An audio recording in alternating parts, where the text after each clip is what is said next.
Hello students, welcome to MOS classes. इस video में हम 7th क्लास मैथ एनसीईआरटी की जो नई बुक है उसके chapter number 9 perimeter and area के बेसिक्स को समझेंगे। तो जैसे कि चैप्टर का नाम है पेरीमीटर एंड एरिया, तो सबसे पहले हम ये समझते हैं कि पेरीमीटर का क्या मतलब होता है और एरिया क्या होता है।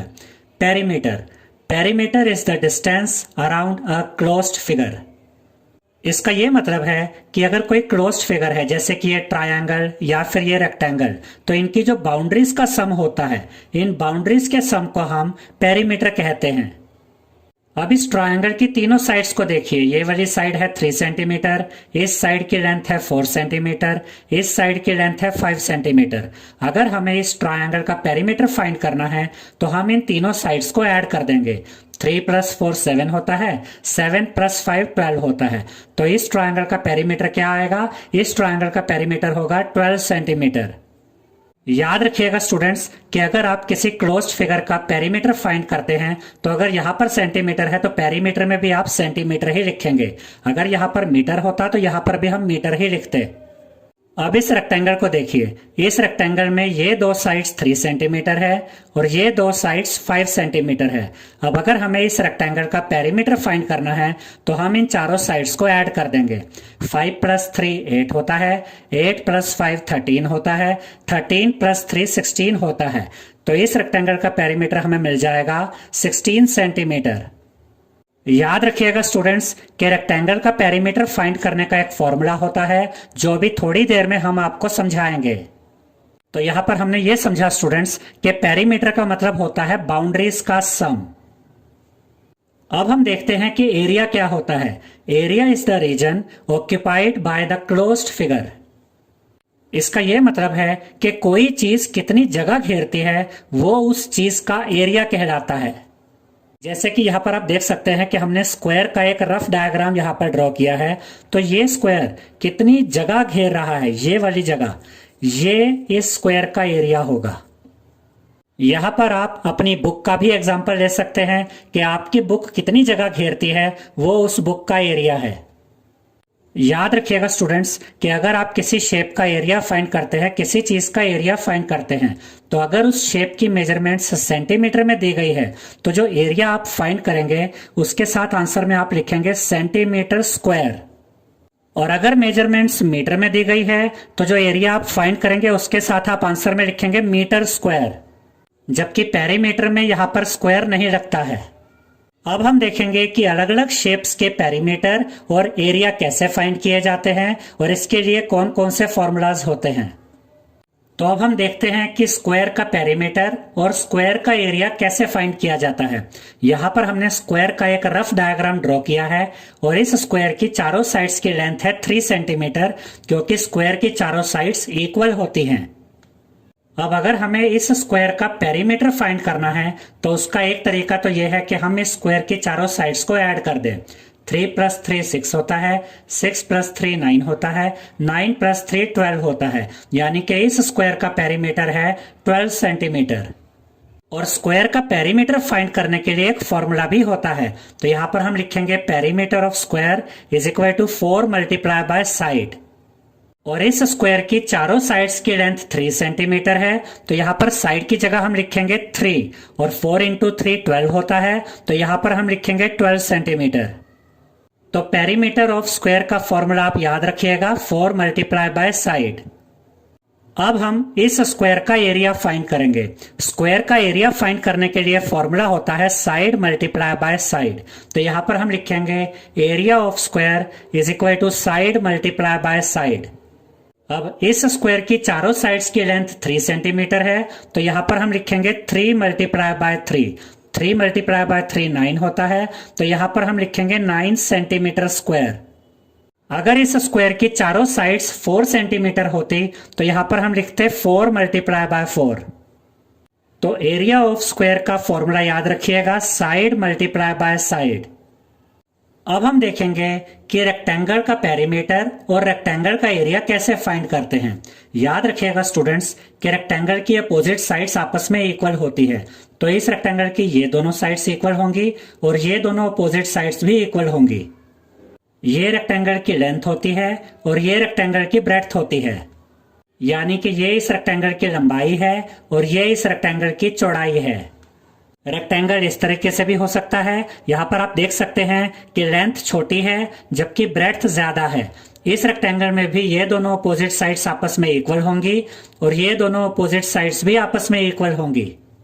अब अगर हमें इस रेक्टेंगल का पेरीमीटर फाइंड करना है तो वैसे तो आप चारों साइड्स को ऐड करके भी इस रेक्टेंगल के पेरीमीटर को फाइंड कर सकते हैं, लेकिन रेक्टेंगल का पेरीमीटर फाइंड करने का एक फॉर्मूला होता है और आपको इस फॉर्मूले को याद रखना है। और अगर आपसे किसी क्वेश्चन में रेक्टेंगल का पेरीमीटर फाइंड करने के लिए कहा जाता है तो आप इस फॉर्मूले का यूज करके ही रेक्टेंगल का पेरीमीटर फाइंड करेंगे। पेरीमीटर ऑफ रेक्टेंगल का फॉर्मूला होता है 2 multiply by L plus B. यहाँ पर एल का मतलब है लेंथ और बी का मतलब है ब्रेड्थ। यानी कि इसे आप ऐसे भी कह सकते हैं कि पेरीमीटर ऑफ रेक्टेंगल का फॉर्मूला होता है 2 multiply by length plus breadth. और एरिया ऑफ रेक्टेंगल का फॉर्मूला होता है एल इंटू बी, यानी कि लेंथ मल्टीप्लाई बाय ब्रेड्थ। अब हम इस एग्जाम्पल को देखते हैं। इस रेक्टेंगल में इन दोनों अपोजिट साइड्स की लेंथ है 3 सेंटीमीटर और इन दोनों अपोजिट साइड्स की लेंथ है 4 सेंटीमीटर। पहले हम इस रेक्टेंगल का पेरीमीटर फाइंड करेंगे। तो यहां पर हम लिखेंगे perimeter of rectangle is equal to 2 multiply by L plus B. अब ये 2 यहां पर एज इट इज आ जाएगा, मल्टीप्लाई का साइन भी एज इट इज आएगा। एल की जगह यहां पर हम लिखेंगे 4, क्योंकि इस रेक्टेंगल में जो लेंथ है वो है 4 सेंटीमीटर। ये प्लस का साइन यहां पर एज इट इज आएगा। बी की जगह यहां पर हम लिखेंगे 3, क्योंकि इस रेक्टेंगल की जो ब्रेड्थ है ये ब्रेड्थ है 3 सेंटीमीटर। तो लेंथ की जगह यहां पर हमने लिखा 4 और ब्रेड्थ की जगह यहां पर हमने लिखा 3। अब ये 2 यहां पर एज इट इज आ जाएगा, मल्टीप्लाई का साइन भी एज इट इज आएगा। 4 प्लस 3 7 होता है, तो यहां पर हम लिखेंगे 7। और जब आप 2 को मल्टीप्लाई करेंगे 7 के साथ तो आपको मिलेगा 14। तो यहां पर आप लिखेंगे 14 सेंटीमीटर। तो इस रेक्टेंगल का पेरीमीटर हमें मिल गया है 14 सेंटीमीटर। अब हम इस रेक्टेंगल का एरिया फाइंड करेंगे। तो यहां पर हम लिखेंगे area of rectangle is equal to L into B. L यानी लेंथ की जगह यहां पर हम लिखेंगे 4, मल्टीप्लाई का साइन एज इट इज आएगा। बी यानी ब्रेड्थ की जगह यहां पर हम लिखेंगे 3, 4 इंटू 3 12 होता है, तो यहां पर हम लिखेंगे 12 सेंटीमीटर स्क्वायर।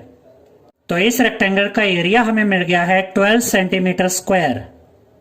अब हम देखेंगे कि ट्रायंगल का एरिया कैसे फाइंड किया जाता है। यहां पर हम एरिया ऑफ ट्रायंगल की बात कर रहे हैं। पेरीमीटर ऑफ ट्रायंगल के बारे में हम आपको पहले ही बता चुके हैं कि अगर आपको किसी ट्रायंगल का पेरीमीटर फाइंड करना है तो उसके लिए आप ट्रायंगल की तीनों साइड्स को ऐड कर देंगे। और जब आप ट्रायंगल की तीनों साइड्स को ऐड कर देंगे तो आपको उस ट्रायंगल का पेरीमीटर मिल जाएगा। ट्रायंगल का एरिया निकालने के लिए फॉर्मूला होता है 1/2 multiply by B multiply by H. B का मतलब यहाँ पर बेस है और एच का मतलब यहाँ पर हाइट है। तो इसे हम ऐसे भी कह सकते हैं कि एरिया ऑफ ट्रायंगल का फॉर्मूला होता है 1/2 multiply by base multiply by height. अब यहाँ पर हमने ये 2 तरह के ट्रायंगल बनाए हैं। ये एक राइट एंगल ट्रायंगल है। राइट एंगल ट्रायंगल में ये 90 डिग्री का एंगल है, ये बेस है और ये हाइट है। अब ये जो ट्रायंगल है ये राइट एंगल ट्रायंगल नहीं है। ये जो ट्रायंगल है इसमें ये बेस है और ये हाइट है। याद रखिएगा स्टूडेंट्स कि हाइट को हम परपेंडिकुलर भी कहते हैं और एल्टीट्यूड भी कहते हैं। यानी कि ऐसा ट्रायंगल जो राइट एंगल ट्रायंगल नहीं होता है उसमें हाइट इस तरीके से दिखाई जाती है। अब हम ये एग्जांपल देखते हैं। यहाँ पर हमें ये ट्रायंगल दिया गया है। इस ट्रायंगल में ये बेस है जिसकी लेंथ है 10 सेंटीमीटर और ये हाइट है जो है 4 सेंटीमीटर। अब हम इस ट्रायंगल का एरिया फाइंड करेंगे। तो यहाँ पर हम लिखेंगे area of triangle is equal to 1/2 multiply by base multiply by height. अब ये 1/2 यहाँ पर एज इट इज आ जाएगा, मल्टीप्लाई का साइन भी एज इट इज आएगा। बी की जगह यहाँ पर हम लिखेंगे 10, क्योंकि बेस हमें दिया गया है 10 सेंटीमीटर। ये मल्टीप्लाई का साइन यहाँ पर एज इट इज आएगा। एच यानी हाइट की जगह यहाँ पर हम लिखेंगे 4, क्योंकि हाइट हमें दी गई है 4 सेंटीमीटर। अब देखिए स्टूडेंट्स, 10 और 2 को आपस में सॉल्व किया जा सकता है क्योंकि ये दोनों नंबर्स 2 की टेबल में आते हैं। तो हम इन दोनों नंबर्स को 2 से काटेंगे। अब देखिए 2 1 जा 2 और यहाँ पर देखिए 2 5 जा 10। अब हम 5 को मल्टीप्लाई करेंगे 4 के साथ तो हमें मिलेगा 20। तो यहां पर हम लिखेंगे 20 सेंटीमीटर स्क्वायर। तो इस ट्रायंगल का एरिया हमें मिल गया है 20 सेंटीमीटर स्क्वायर। तो एरिया ऑफ ट्रायंगल का फॉर्मूला याद रखिएगा, 1/2 multiply by base multiply by height. अब हम देखेंगे कि पैरेललोग्राम का एरिया कैसे फाइंड किया जाता है। याद रखिएगा स्टूडेंट्स कि एरिया ऑफ पैरेललोग्राम का फॉर्मूला होता है बेस मल्टीप्लाई बाय हाइट। यानी कि आप अगर पैरेललोग्राम के बेस और हाइट को मल्टीप्लाई कर देते हैं तो आपको पैरेललोग्राम का एरिया मिल जाता है।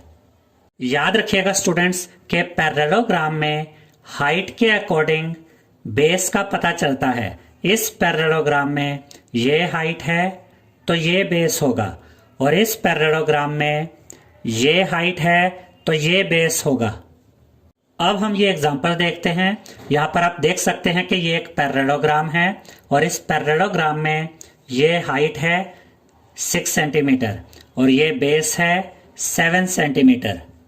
तो यहाँ पर हम लिखेंगे area of parallelogram is equal to base multiply by height. Base की जगह यहाँ पर हम लिखेंगे 7 क्योंकि बेस हमें दिया गया है 7 सेंटीमीटर। ये मल्टीप्लाई का साइन एज इट इज आएगा। हाइट की जगह यहाँ पर हम लिखेंगे 6 क्योंकि हाइट हमें दी गई है 6 सेंटीमीटर। और जब आप 7 को मल्टीप्लाई करेंगे 6 के साथ तो आपको मिलेगा 42। तो यहाँ पर आप लिखेंगे 42 सेंटीमीटर स्क्वायर। तो इस पैरेललोग्राम का एरिया हमें मिल गया है 42 सेंटीमीटर स्क्वायर। तो एरिया ऑफ पैरेललोग्राम का फॉर्मूला याद रखिएगा, बेस मल्टीप्लाई बाय हाइट। अब हम देखेंगे कि सर्कल का सरकमफ्रेंस और सर्कल का एरिया कैसे फाइंड किया जाता है।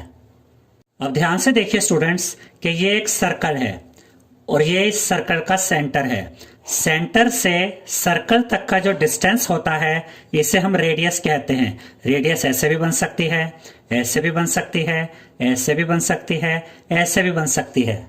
और जब हम इसी रेडियस को यहां तक बढ़ा देते हैं तो ये डायमीटर बन जाता है। याद रखिएगा स्टूडेंट्स कि जो डायमीटर होता है वो सेंटर से पास होता है।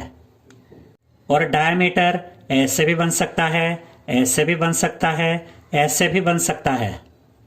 और ये भी याद रखिएगा कि डायमीटर रेडियस का डबल होता है और इसे हम ऐसे भी कह सकते हैं कि रेडियस डायमीटर की हाफ होती है।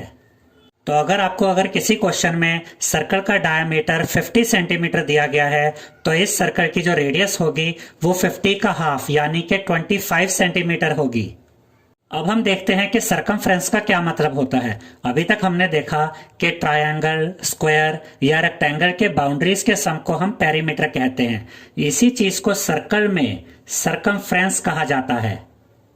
और सरकमफ्रेंस ऑफ अ सर्कल का फॉर्मूला होता है 2πr। 2πr का मतलब होता है 2 multiply by pi multiply by R यानी कि रेडियस। याद रखिएगा स्टूडेंट्स कि पाई की वैल्यू आप 22/7 भी यूज कर सकते हैं और पाई की वैल्यू आप 3.14 भी यूज कर सकते हैं। अगर आपको किसी क्वेश्चन में ये वैल्यू दी गई है कि पाई की वैल्यू 22/7 यूज करनी है तो आप इसी वैल्यू को यूज करेंगे। और अगर आपको ये कहा गया है कि पाई की वैल्यू 3.14 यूज करनी है तो आप पाई की ये वैल्यू यूज करेंगे। लेकिन अगर किसी क्वेश्चन में पाई की कोई वैल्यू यूज करने के लिए नहीं बोला गया है तो आप पाई की वैल्यू 22/7 ही यूज करिएगा।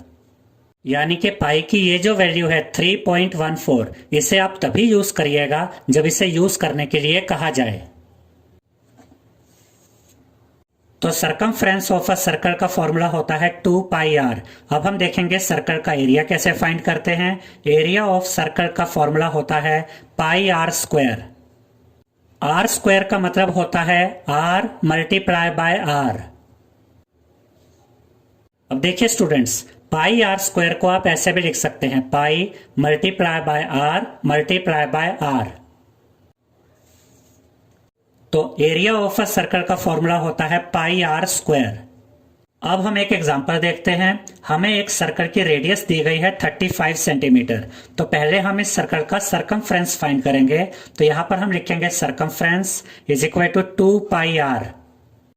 2 पाई आर का मतलब होता है 2 multiply by pi multiply by R. तो ये 2 यहाँ पर एज इट इज आएगा, उसके बाद ये मल्टीप्लाई का साइन आएगा, पाई की जगह यहाँ पर हम पाई की वैल्यू रखेंगे 22/7। और अभी हमने आपको ये बताया था स्टूडेंट्स कि अगर क्वेश्चन में आपको ये नहीं कहा गया है कि पाई की कौन सी वैल्यू यूज करनी है, तो आप पाई की यही वाली वैल्यू यूज करेंगे, यानी कि 22/7। उसके बाद ये मल्टीप्लाई का साइन आएगा और आर यानी रेडियस की जगह यहां पर हम लिखेंगे 35, क्योंकि रेडियस यहां पर हमें दी गई है 35 सेंटीमीटर।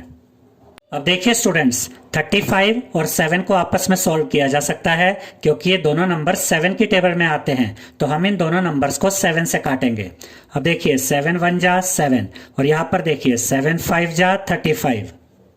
अब हम 2, 22 और 5 को, इन तीनों नंबर्स को मल्टीप्लाई कर देंगे, तो हमें मिलेगा 220। तो यहां पर हम लिखेंगे 220 सेंटीमीटर। तो इस सर्कल का सरकमफ्रेंस हमें मिल गया है 220 सेंटीमीटर। याद रखिएगा स्टूडेंट्स कि सर्कल के पेरीमीटर को ही सर्कल का सरकमफ्रेंस कहा जाता है।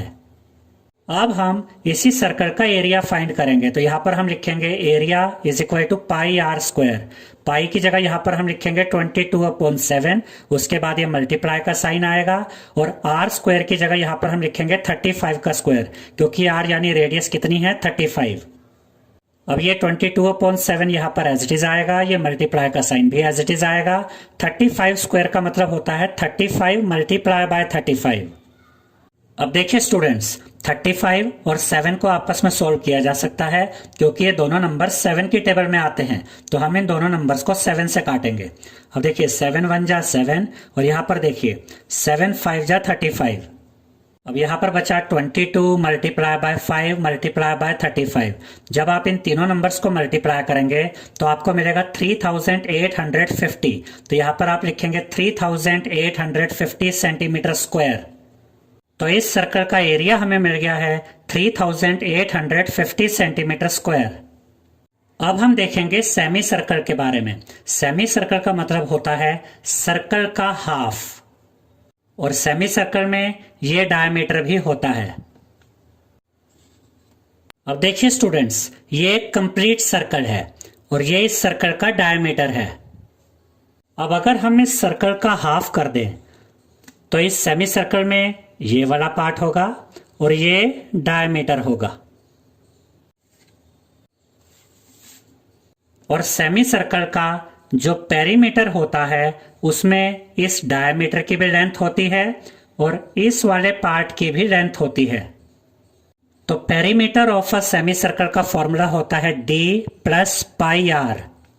यहां पर d का मतलब है डायमीटर, और यहां पर ये पाई आर क्यों आया?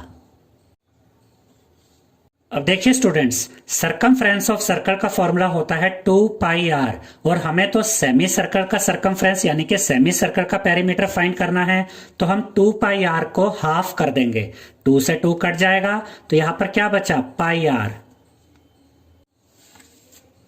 तो ये जो पाई आर है, ये पाई आर हमें ये वाली लेंथ देता है, और ये जो डी है यानी कि डायमीटर, ये डी हमें ये वाली लेंथ देता है। और जब हम इन दोनों लेंथ्स को ऐड कर देते हैं तो हमें इस सेमी सर्कल का पेरीमीटर मिल जाता है। तो सेमी सर्कल का पेरीमीटर फाइंड करने का फॉर्मूला याद रखिएगा, d यानी कि डायमीटर प्लस पाई आर। अब हम देखेंगे कि area of a semi circle कैसे फाइंड किया जाता है। Area of a semi circle का फॉर्मूला होता है 1/2 multiply by pi are square. अगर आप ध्यान से देखें स्टूडेंट्स, तो सर्कल का जो एरिया होता है उसको फाइंड करने का फॉर्मूला होता है पाई आर स्क्वायर। यहां पर हमने सेमी सर्कल का एरिया फाइंड करने के लिए पाई आर स्क्वायर का हाफ कर दिया है। यानी कि अगर आप सर्कल के एरिया को हाफ कर देते हैं तो आपको सेमी सर्कल का एरिया मिल जाता है। तो area of a semi circle का फॉर्मूला याद रखिएगा 1/2 multiply by pi are square. इसे आप half of pi are square भी कह सकते हैं, यानी कि half of area of circle. अब हम देखेंगे कि एरिया ऑफ शेडेड रीजन या फिर एरिया ऑफ पार्ट्स कैसे निकाला जाता है। अब यहां पर देखिए, ये एक रेक्टेंगल है और इस रेक्टेंगल के अंदर एक छोटा रेक्टेंगल है, और हमें इस शेडेड रीजन का एरिया निकालना है। तो ये जो पाथ है, ये जो शेडेड रीजन है, आप इसका एरिया कैसे निकालेंगे? आप इस बड़े रेक्टेंगल का एरिया फाइंड करेंगे, उसके बाद आप इस छोटे रेक्टेंगल का एरिया फाइंड करेंगे और उसके बाद आप इस बड़े रेक्टेंगल के एरिया में से माइनस कर देंगे इस छोटे रेक्टेंगल के एरिया को। तो इससे आपको इस शेडेड रीजन का एरिया पता चल जाएगा। तो यहां पर हम लिखेंगे area of shaded region is equal to area of P Q R S minus area of A B C D. यानी कि पहले हम पी क्यू आर एस इस बड़े रेक्टेंगल का एरिया फाइंड करेंगे और उसमें से माइनस कर देंगे area of A B C D, यानी कि इस छोटे रेक्टेंगल के एरिया को माइनस कर देंगे बड़े रेक्टेंगल के एरिया में से। तो इससे हमें ये शेडेड रीजन मिल जाएगा।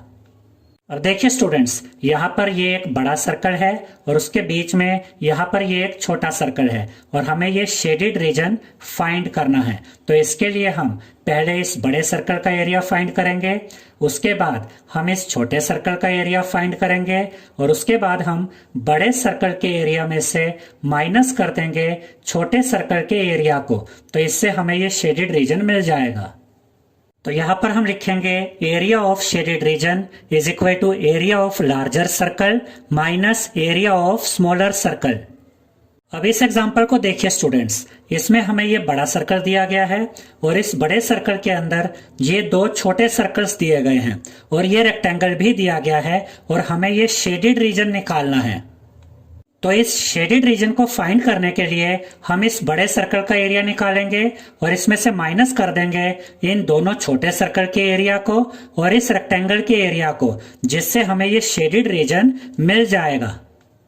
तो यहां पर हम लिखेंगे area of shaded region is equal to area of larger circle minus area of circle 1 minus area of circle 2 minus area of rectangle. यानी कि हम बड़े सर्कल का एरिया निकालेंगे और उसमें से माइनस कर देंगे एरिया ऑफ सर्कल 1 को, एरिया ऑफ सर्कल 2 को और एरिया ऑफ रेक्टेंगल को, और इससे हमें एरिया ऑफ शेडेड रीजन मिल जाएगा। अब हम देखेंगे कन्वर्जन ऑफ यूनिट्स के बारे में। तो सबसे पहले हम ये समझेंगे स्टूडेंट्स कि अगर 1 सेंटीमीटर स्क्वायर को मिलीमीटर में चेंज किया जाए तो हमें क्या आंसर मिलता है।